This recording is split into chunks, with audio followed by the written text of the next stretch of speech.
Jackson. And right now, one of our urgent needs was our attacking depth.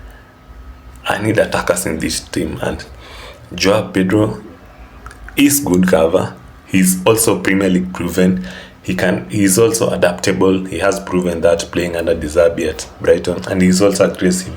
I need aggressive forwards in this team, the likes of Delap, Joao Pedro, And if should we get Mohamed Kudus, I'll be really happy with that. But my point is, Joao Pedro provides the much needed cover, for several positions in our forward line. You name it, in the 10, he can play in the left wing, and he can also play as a striker.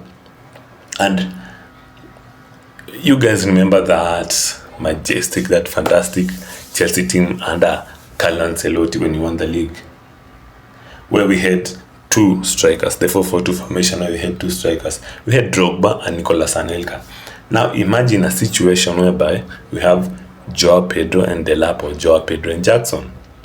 Because Joao Pedro can work with either, and he can also adapt, he can also adapt the Cucurella overlapping or Cucurella pushing up, with the other right back inverted. This is the type of flexibility that I've been wanting to see in my team.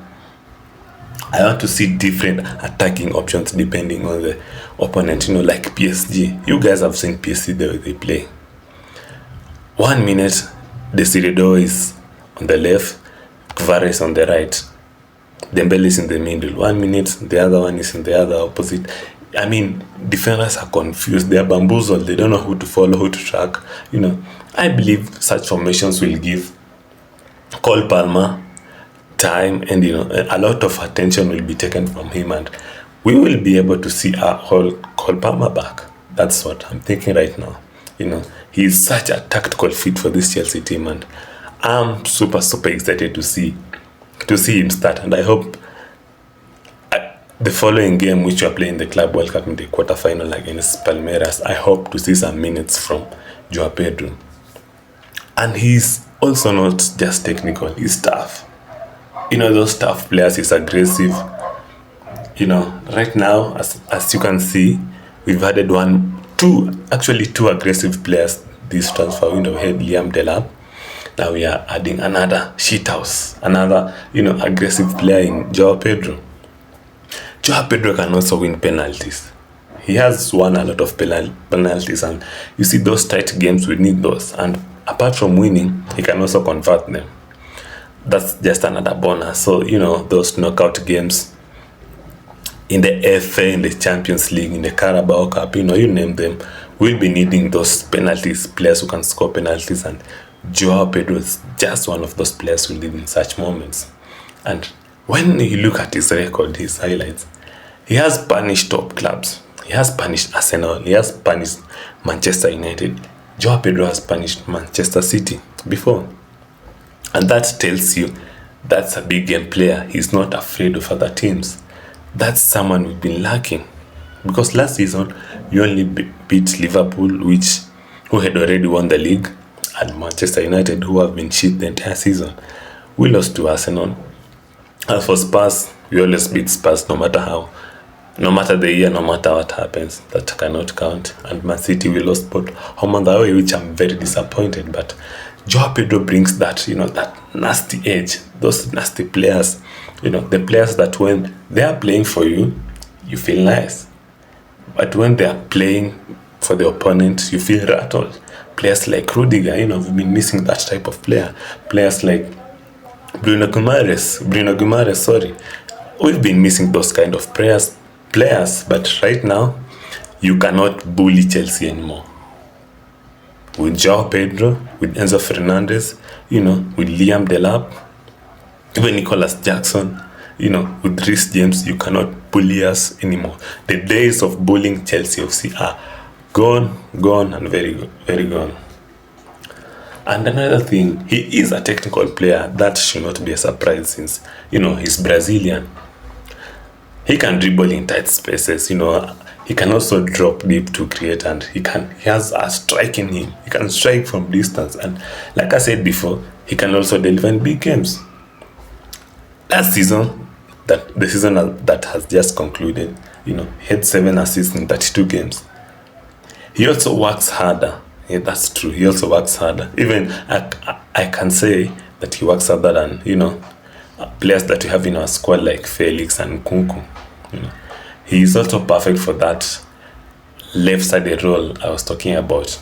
If you watch that game, Chelsea v Benfica, that role that Podma was playing, Joao Pedro fits that role like a glove, especially given that he's right-footed. And another thing, pressing. Joao Pedro can press. He's not a lazy player, and trust me, Joao Pedro can press better than Palmer, especially when we are playing him as a second striker in the formation that I described above, the 4-4-2 formation. But another reason why I think Enzo Maresca wants Joao Pedro is that Enzo Maresca values players who can solve problems, players who can play in multiple roles. Like I said, I expect, like I'm speaking now, my personal opinion, I want to see players moving around, the forward line. You cannot mark them. One moment they're here, one moment they're here, the other side. I want to see those swift movements, in the forward line, and we'll be scoring goals. And I'm telling you, if that clicks, we'll be going in every game with 2 goals up before even the whistle is blown, And to me, it's no surprise at all that Enzo Maresca wants Joao Pedro, especially Joao Pedro has played under, the former Brighton manager in the name of Robert De Zerbi. And De Zerbi is one of those players who love, the versatile players. And Maresca is just cut from the same cloth. He comes from the same school of thought. And Maresca has also worked under Pep Guardiola, who values players who can play in multiple positions. I'll give you an example of Bernardo Silva at Manchester City. That's just one player I can name right now on top of my head who is invaluable to Pep Guardiola, and I believe Maresca is looking for such types of profiles in his team. And another option is Joao Pedro will give us a lot of options. At Brighton he has played, before he came to Brighton, he was at Watford, and at Watford he played as a winger. Like, I can say 95% of his games at Watford, he played as a winger. But when he came to Brighton transformed him into a centre forward, a number 9, and also a split striker with Danny Welbeck. He was playing as a second striker, at Newcastle United. And right now, as Chelsea, we have the chance to sign, not to sign, I mean to design different attacks for different purposes, And Enzo Maresca has just shown us that. Even that game that we lost against, Flamengo, I could see the tactics, I could see what he was trying, but the profiles were wrong. The problem was the profiles, not the entire system. But now with these signings, especially Joao Pedro, we put in that system the better profiles that match the system will be unstoppable. And I saw even Pep Guardiola trying the same thing. I don't know who's copying who, but I could see what they were trying to do. But to me, I'll say Joao Pedro is not just a signing, it's a statement. He only wanted Chelsea, and his profile, his swag rate, and his versatility is what we need at this club to go to the next level. But I don't know what you think. Do you think Joao Pedro fits Chelsea's new tactical system, or do you think it's just one of those signings? Please let me know in the comments. And I'm really starting out, I'll appreciate if you subscribe for my confidence, and I guarantee you this will get better.